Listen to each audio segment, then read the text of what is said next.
พี่น้องเอ้ยขนาดนี้เวลา9 นาฬิกาดูท้องฟ้ามืดมัวแล้วผมตอนนี้เรียบร้อยแล้วครับเรียบร้อยแล้ว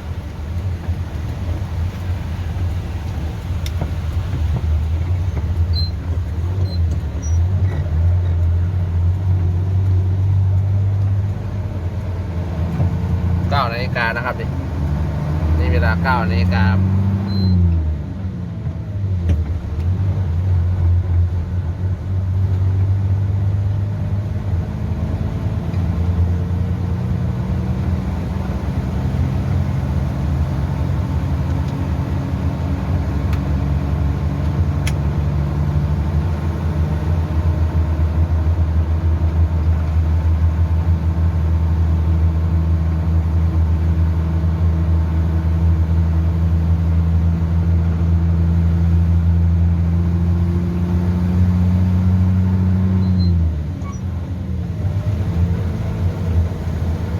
เข้ารับพายุเข้าครับผม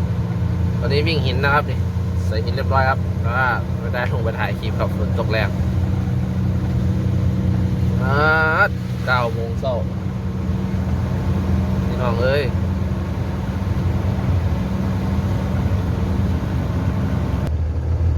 ก็มาถึงแล้วผมลานเทครับลานเท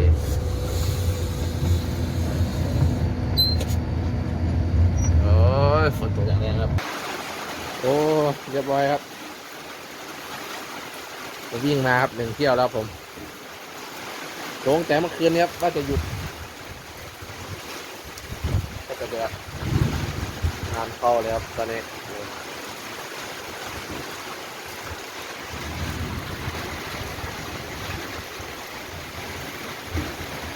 มีฟ้ามัวทินครับตอนนี้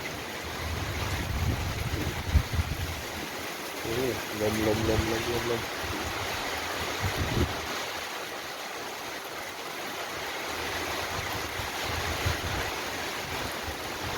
โอ้ร้านยางปิดร้านเลยวะ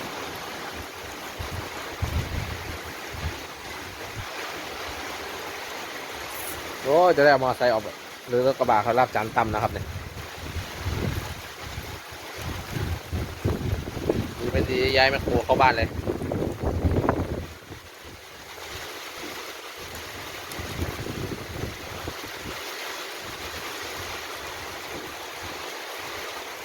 แต่นี้เราจะได้ย้ายแมคโครเข้าบ้านนะครับ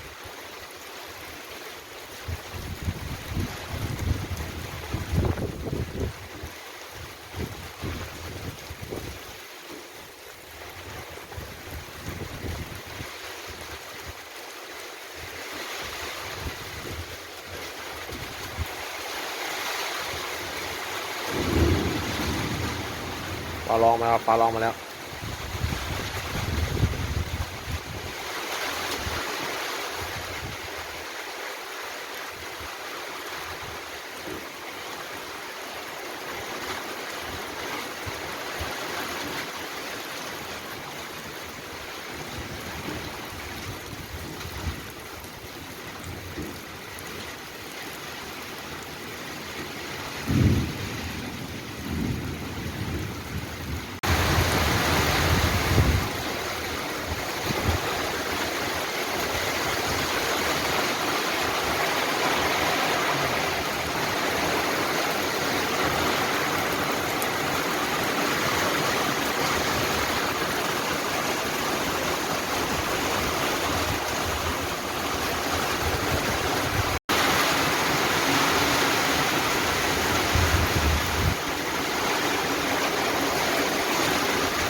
โอ้อย่างแรงครับดูครับ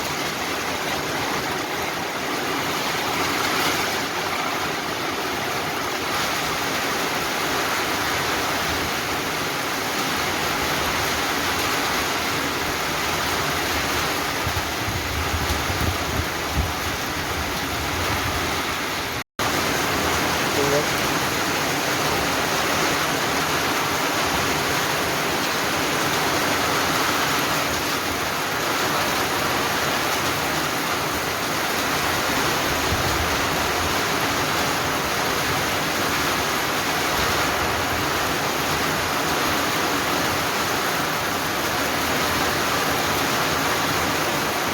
หนักไม่หนัก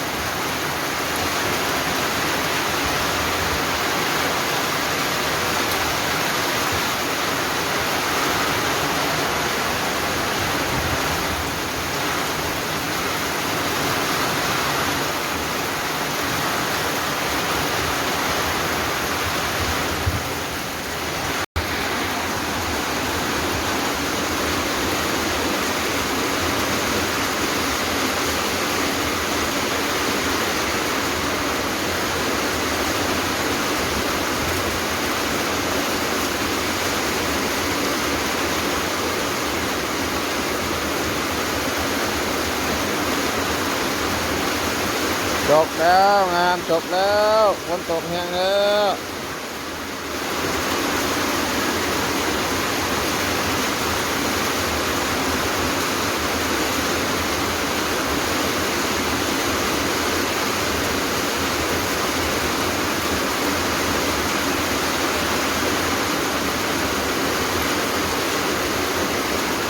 มืดฟ้ามัวดินแล้วเออ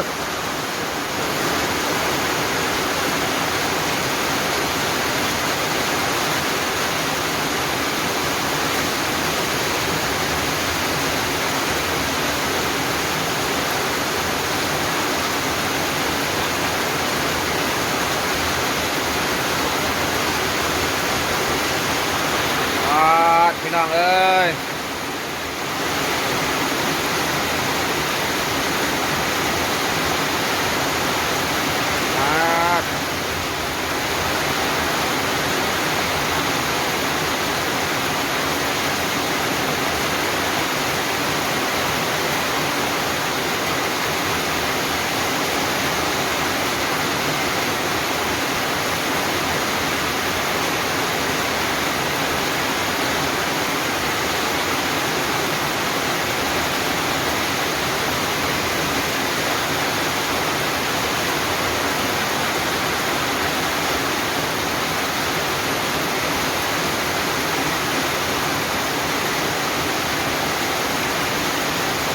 เรียบร้อยเรียบร้อย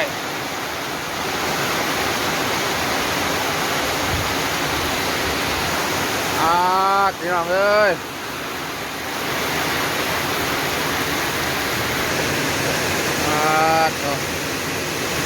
พี่น้องเอ้ยพี่น้องเอ้ย